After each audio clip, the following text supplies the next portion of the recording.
Welcome you present thing. আমি হলাম মৃণাল রায়। দেখুন, ট্রাম্প আসলে কি চায় এটা জানা ততটাই কঠিন যতটা আপনি আপনার চারিপাশে শত্রুকে চিনতে পারেন না। দেখুন, ট্রাম্পের সম্পর্কে যদি একটা বলা হয়, তিনি কিন্তু নেতার থেকেও বিজনেসম্যান বেশি। হয়তো বুঝে গেছেন ট্রাম্পকে, যদি না বুঝে থাকেন তাহলে হচ্ছে বর্তমানে ট্রাম্প আমেরিকার 40তম প্রেসিডেন্ট। যদি দেখুন ট্রাম্পের কথা বলা হয়, ট্রাম্প কিন্তু একজন মাস্টার স্ট্রোক বিজনেসম্যান। সব কিছুতেই কিন্তু বিজনেস করেন, সেটা আমেরিকা হোক বা আমেরিকার ফরেন পলিসি। দেখুন, যদি একটা কথা বলি যে ইলেকশনের সময় যদি বলার কথা হয়, তখন কিন্তু যদি ট্রাম্পের সব থেকে কাছের মিত্র বলা চলে সেটা কিন্তু এলন মাস্ক ছিল। এলন মাস্ক যে সিইও হচ্ছে স্পেস এক্স থেকে শুরু করে টুইটারের মালিক, তার সাথে কিন্তু ট্রাম্পের একদম আলাদাই সম্পর্ক ছিল।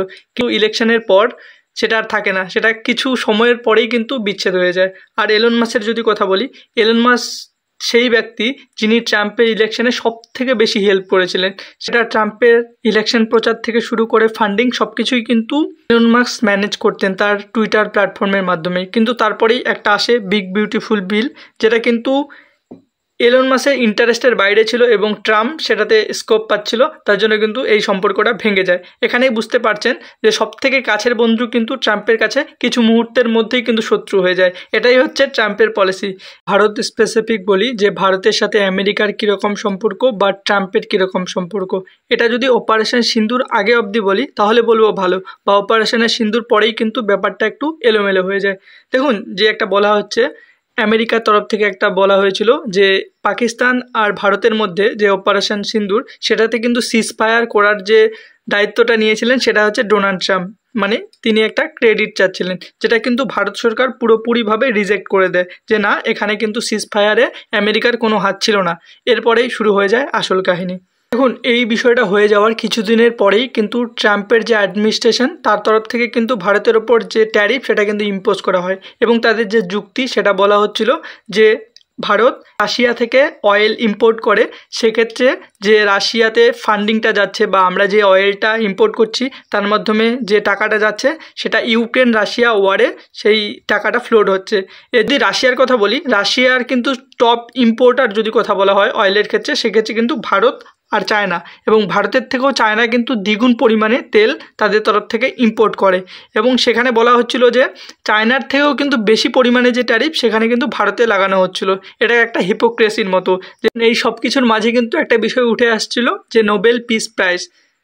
তার কারণ আমেরিকা যখন বলছিল যে ভারত পাকিস্তান যুদ্ধে সিজফায়ারে আমেরিকা হস্তক্ষেপ করেছিল বা আমেরিকার মাধ্যমেই সিজফায়ার করা হয়েছিল, যখনই সেটা মোদি সরকার ডিনাই করে দেয়, তারপরে কিন্তু ট্রাম্প অ্যাডমিনিস্ট্রেশন সেটার প্রতি একটা ক্ষোভ জেগে ওঠে। কারণ হচ্ছে এর ফলে কিন্তু ট্রাম্পের একটা ইমেজ তৈরি হতো যে যুদ্ধ থামাতে কিন্তু ট্রাম্পের ভূমিকা রয়েছিল, তার মাধ্যমে কিন্তু যে নোবেল পিস প্রাইজ সেটা পেতে তার অনেকটা সুবিধা হতো। এটাই হচ্ছে মেইন কারণ, যেটা অনেকের ধারণা। দেখুন, এই বিষয়টা আরও ভালো করে ক্লিয়ার হয়ে যায় যখন নোবেল পিস উইনার ঘোষণা হয়ে যায়। সেটা এবারে দেওয়া হয়েছিল মারিনা মাচাদোকে। এবং এরপরে যে ঘটনাটা ঘটে যে হোয়াইট হাউসের তরফ থেকে কিন্তু নোবেল কমিটিকে বলা হচ্ছিল যে ট্রাম্পকে দেওয়া হোক, বা ট্রাম্প কিন্তু সেটা ডিজার্ভ করতো। এবং ট্রাম্পের যে সাপোর্টার তারাও কিন্তু যে বর্তমানে মহল সেটা কিন্তু সেট করছিল। কিন্তু বর্তমানে যে নোবেল পিস প্রাইজ ওনার তিনি হলেন মেরিয়া মাচাদো, যিনি হলেন ভেনেজুয়েলার একজন অপোজিশন লিডার। তার পাশাপাশি বর্তমানে যে অথরিটারিয়ান রিজিম চলছে নিকোলাস মাদুরোর আন্ডারে, সেটাকে কিন্তু তিনি সমাপ্ত করতে চাচ্ছেন। এবার পাশাপাশি কিন্তু ভেনেজুয়েলাকে ডেমোক্রেটিকভাবে চালাতে চাচ্ছেন। দেখুন, ট্রাম্প যে নোবেল পিস পাওয়ার জন্য কতটা ডেসপারেট ছিল এই ঘটনাটি শুনলে বুঝতে পারবেন। অলরেডি যেদিন নোবেল পিস প্রাইজের ওনার ঘোষণা হয় তার আগের দিনেই কিন্তু যে গাজা আর ইসরায়েলের সিজফায়ার কিন্তু তার তরফ থেকে করে দেওয়া হয়, ফার্স্ট ফেজ বলা হচ্ছিল, যেখানে কিন্তু একটা ক্রেডিট তিনি নিয়েছিলেন। তারপরেও যখন নোবেল পিস উইনার অন্য কেউ হয়ে যায়, সত্যি এটা হয়তো ট্রাম্পকে হার্ট করেছিল। তার পাশাপাশি অনেকের ভাবনা যে এত কি দরকার ছিল, যার ফলে কিন্তু আমেরিকান সরকার ভারতের সঙ্গে এতটাই সম্পর্ক খারাপ করে দিয়েছে যার কিন্তু কোনো তুলনা নেই। কিন্তু তারপরে যখন অপারেশন সিন্দুর শেষ হয়, তারপরে কিন্তু যে দুজন ব্যক্তি তারা কিন্তু চলে যায় ইউনাইটেড স্টেটে। একজন বুঝতেই পারছেন, আরেকজন হচ্ছে আসিম মুনির। তারা বলে যে সিজফায়ার করাতে ট্রাম্প আমাদের অনেক হেল্প করেছিল, বা ট্রাম্পের কারণে কিন্তু সিজফায়ার হয়েছিল। পাকিস্তান কিন্তু তাদের তরফ থেকে পুরোপুরি ক্রেডিট দিয়ে দিয়েছিল। তারপরেও কিন্তু ট্রাম্প সেই পিস প্রাইজ পেল না। দেখুন অনেকে আবার বিষয়টিকে মিমের মাধ্যমে তুলে ধরছেন। No Nobel peace prize for US president Donald Trump. এখানে প্রধানমন্ত্রী রয়েছে নরেন্দ্র মোদী, তার পাশাপাশি পুতিন, শি জিনপিং। তারা কিন্তু বলছেন ইসকো লাগা থা পিয়ার কারাকার নোবেল প্রাইজ মিলেগা, যেটা কিন্তু হয়নি, যেটা অনেকের ধারণা। দেখুন অনেকে ভাবতে পারেন যে এটা কী করে পসিবল, যে একজন প্রেসিডেন্ট কি করে একটা নোবেল পিস প্রাইজের প্রতি এতটা আসক্ত হতে পারে। যদি সেটা না হয় তাহলে কি হতো না। দেখুন যদি আমরা বলার কথা বলি, আমেরিকায় কিন্তু দু ধরনের পার্টি রয়েছে, একটা হচ্ছে ডেমোক্রেটিক আর একটা হচ্ছে রিপাবলিকান। আর যদি ট্রাম্পের কথা বলি, তিনি কিন্তু রিপাবলিকান থেকে প্রেসিডেন্ট।